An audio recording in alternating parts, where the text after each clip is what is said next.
Kwa mfano kwa wewe lakini sasa Lulu huyu hapa Wema Sepetu hapa. Ni mwanamke ambaye anafaa kuolewa. Kwa kuolewa lakini. Kidini? Kwa Kiislamu. Hafai kuolewa wote. Kwa nini? Kwa Kiislamu huko nini inamaanisha? Kwa Kiislamu. Kiislamu cha kwanza mtu inabidi aolewe kupitia dini yake. Cha pili uzuri wake. Familia na mali yake. Sasa ukiniambia kwamba fulani na fulani, mimi Muislamu nafahamu maadili ya dini.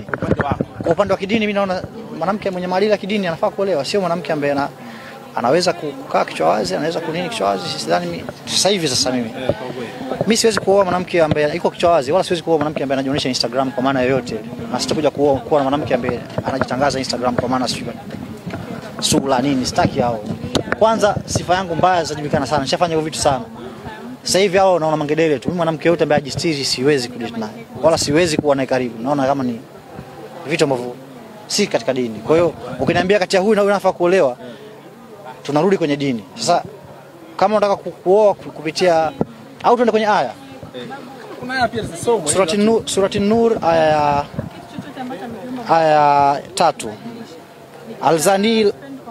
Alzani la yankihu illa zaniyatan au mushrikatan wa zaniyatu la yankihuha illa zanin au mushrikun wa hurima dhalika ala almu'minin.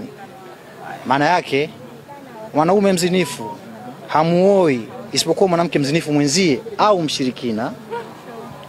Ya pili, mwanamke mzinifu haolewi na yeyote isipokuwa mzinifu mwenzake au mshirikina. Akufungulia kodi sasa.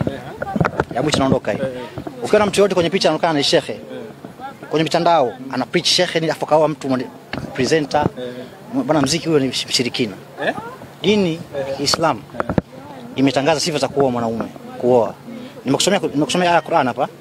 Mwanaume mzinifu haoi isipokuwa mwanamke mzinifu au mshirikina. Umeelewa hiyo aya? Maana yake kama wewe ni mzinifu, Mungu amekupa option hizi tu. Allah hakupi mwanamke mwema ukiwa wewe msanii wa kuimba.